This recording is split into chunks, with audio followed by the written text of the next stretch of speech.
અમદાવાદમાં એએસડીએમ દ્વારા 250 વિદ્યાર્થીઓનું ગ્રાન્ડ કન્વોકેશન સમારોહનું આયોજન કરવામાં આવ્યું. Ahmedabad school of digital marketing દ્વારા આ રવિવારે જેબી ઓડિટોરિયમ એએમએ વસ્ત્રાપુર ખાતે ગ્રાન્ડ કન્વોકેશન સમારોહનું આયોજન કરવામાં આવ્યું હતું.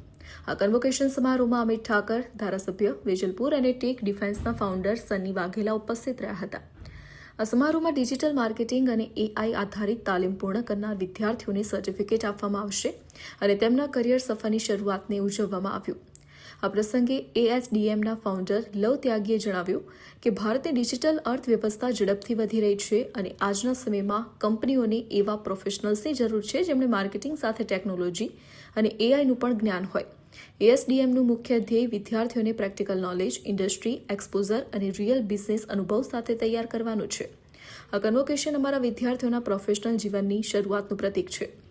એએસડીએમની ડાયરેક્ટર અને કો ફાઉન્ડર ચૈતાલી ત્યાગીએ જણાવ્યું કે એએસડીએમમાં અમે હંમેશા પ્રેક્ટિકલ માહિતી આપવામાં આવીએ છીએ અને ઇન્ડસ્ટ્રી ઓરિએન્ટેડ શિક્ષણ પર ભાર આપ્યો છે. ચૈતાલી ત્યાગી છે અને હું એએસડીએમની કો ફાઉન્ડર છું.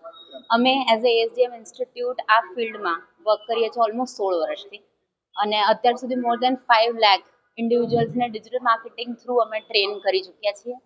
આ આખો જે ઇવેન્ટ છે એમાં મોર દેન 500 સ્ટુડન્ટ્સ આજે પ્રેઝન્ટ છે જે હમણાં કરંટ બેચીસ પાસ આઉટ થઈ છે.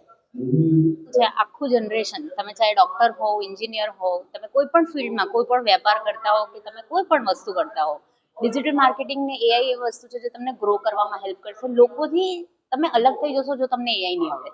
એઆઈ નો જે યુગ છે એ વસ્તુઓને પોલિશ્ડ બતાડે છે. જમાનો ફાસ્ટ મૂવિંગ છે, સ્કિલનો સમય ચાલી રહ્યો છે.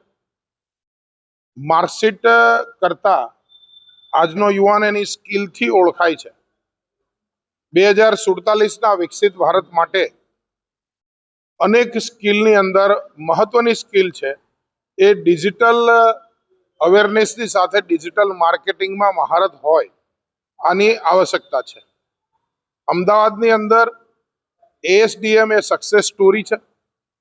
પ્રાઇવેટ સંસ્થા હોવા ઉપરાંત 8 વર્ષના ટૂંકા ગાળામાં રાજ્ય અને રાજ્યની બહાર પણ મોટું નામ કમાઈને આજે પહેલું કોન્વોકેશન કરી લગભગ 500 જેટલા યુવાનોને કોન્વોકેશનની અંદર એમને એમના સર્ટિફિકેટ, ડિગ્રી એનાયત થયા. આ માટે હું એમને અભિનંદન આપું છું.